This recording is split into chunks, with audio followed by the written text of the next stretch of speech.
Assalamualaikum warahmatullahi wabarakatuh. Kali ini kita akan membahas latihan soal subtema 2 Bu Vena B, tema 5. Muatan pelajaran bahasa Indonesia. Kerjakan soal-soal berikut. Kalimat yang berisi peta utama teks disebut kalimat, yaitu kalimat utama, berarti yang A. Nomor 2. Bacalah paragraf berikut. Tikus dapat membuat sendiri makanannya. Hewan tersebut memakan makanan yang ada di lingkungannya. Oleh karena itu, hewan ini disebut sebagai konsumen. Makna kata konsumen berdasarkan paragraf di atas adalah, yaitu maksudnya adalah makhluk hidup yang tidak dapat membuat makanannya sendiri. Selanjutnya nomor 3. Bacalah paragraf berikut untuk menjawab soal nomor 3 sampai nomor 5. Nah, setelah dibaca, jawablah pertanyaan berikut. Nomor 3. Informasi penting yang diperoleh dari paragraf pertama pada teks tersebut adalah, yaitu contoh simbiosis parasitisme adalah bunga rafflesia yang hidup menumpang pada tumbuhan inangnya. Nomor 4. Ide pokok paragraf kedua pada teks tersebut yaitu hubungan bunga rafflesia dan tumbuhan inangnya. Selanjutnya nomor 5. Buatlah kesimpulan berdasarkan teks tersebut, yaitu simbiosis parasitisme adalah hubungan antar makhluk hidup yang hanya menguntungkan satu pihak, sedangkan pihak lainnya dirugikan. Contohnya simbiosis parasitisme adalah bunga rafflesia yang hidup menumpang pada tumbuhan inangnya. Lanjut ke muatan pelajaran IPA. Perhatikan rantai makanan berikut. Makhluk hidup yang tepat untuk mengganti huruf X adalah, jawabannya adalah ular. Ular memakan katak, kemudian dimangsa oleh elang. Berarti jawabannya adalah yang D. Nomor 2. Makhluk hidup dalam rantai makanan yang dapat melakukan fotosintesis berperan sebagai produsen. Selanjutnya nomor 3. Jenis simbiosis antara nyamuk dan manusia adalah simbiosis parasitisme. Selanjutnya nomor 4. Gambarlah rantai makanan yang terdapat di hutan dalam bentuk bagan. Jelaskan aliran energi yang terdapat dalam rantai makanan tersebut. Nah, ini ada contohnya. Ini ada matahari, kemudian tumbuhan atau rumput ini, kemudian rumput dalam bentuk rantai makanan. Nah, dimulai dari rumput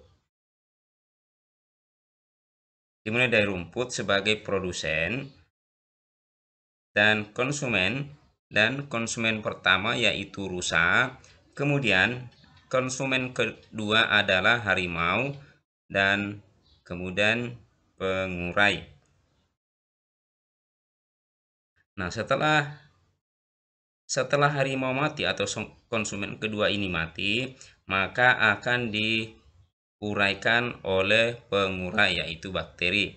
Nah, kemudian bakteri ini setelah mati akan dimanfaatkan oleh rumput. Ini nanti sebagai menjadi pupuk, kemudian dimanfaatkan oleh rumput. Untuk lebih jelasnya, nah, energi dari matahari diserap oleh tumbuhan atau rumput. Nah, tumbuhan atau rumput sebagai produsen dimakan oleh rusa dan energi berpindah dari produsen ke konsumen. Kemudian konsumen yang mati akan diuraikan pengurai, sehingga atau selanjutnya energi dari konsumen pindah ke pengurai dan menjadi nutrisi bagi tumbuhan atau rumput. Ini bisa jadi tumbuhan atau rumput. Nah, karena tulisannya di sini ini rumput, karena di sini rumput maka harusnya juga di sini rumput. Selanjutnya nomor 5.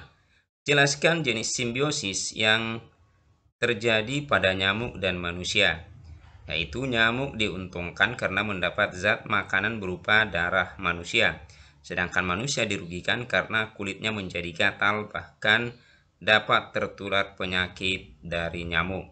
Jadi, simbiosis antara nyamuk dan manusia adalah simbiosis parasitisme. Lanjut ke muatan pelajaran SBDP. Berikut tarian dengan tema gerakan hewan yaitu tari merak, berarti C. Nomor 2. Properti tari yang digunakan pada tarian di samping adalah alu dan lesung. Nomor 3. Dua contoh pola lantai dalam tari adalah melingkar dan horizontal. Melingkar dan horizontal. Selanjutnya,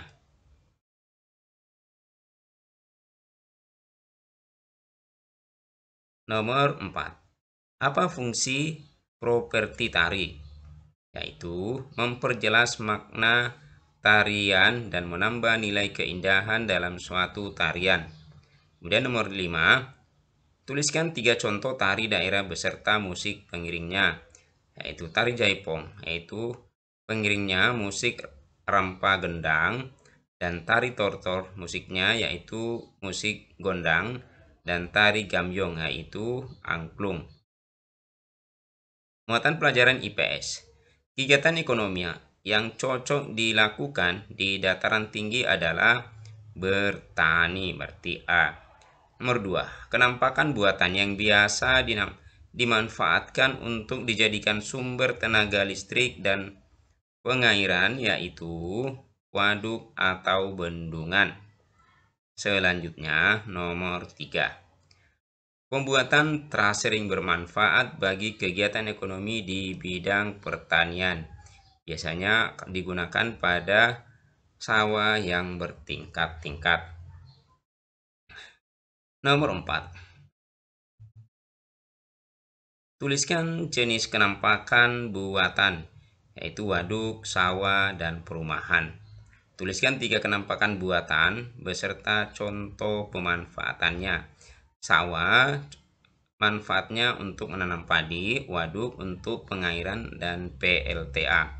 Pelabuhan untuk pemberhentian kapal. Muatan pelajaran PPKN. Tokoh yang membacakan naskah proklamasi adalah, yaitu sudah jelas adalah Insinyur Soekarno D. Nomor 2. Contoh persatuan bangsa Indonesia dalam persiapan proklamasi adalah, yaitu Insinyur Soekarno, Muhammad Hatta, dan Ahmad Subarjo menyusun naskah proklamasi secara bersama-sama. Nomor 3. Tuliskan manfaat gotong royong dalam kehidupan sehari-hari, yaitu pekerjaan menjadi ringan dan cepat selesai, dan mempererat persaudaraan. Keempat, tuliskan 3 upaya meningkatkan semangat kekeluargaan dan gotong royong di lingkungan sekolah, yaitu pertama, mengerjakan tugas kelompok bersama-sama, melaksanakan piket kelas secara bersamaan, membantu temannya mengalami kesulitan dalam pelajaran di sekolah. Nah, demikianlah pembahasan kali ini. Mudah-mudahan ada manfaatnya. Jika ada yang salah, mohon dimaafkan. Assalamualaikum warahmatullahi wabarakatuh.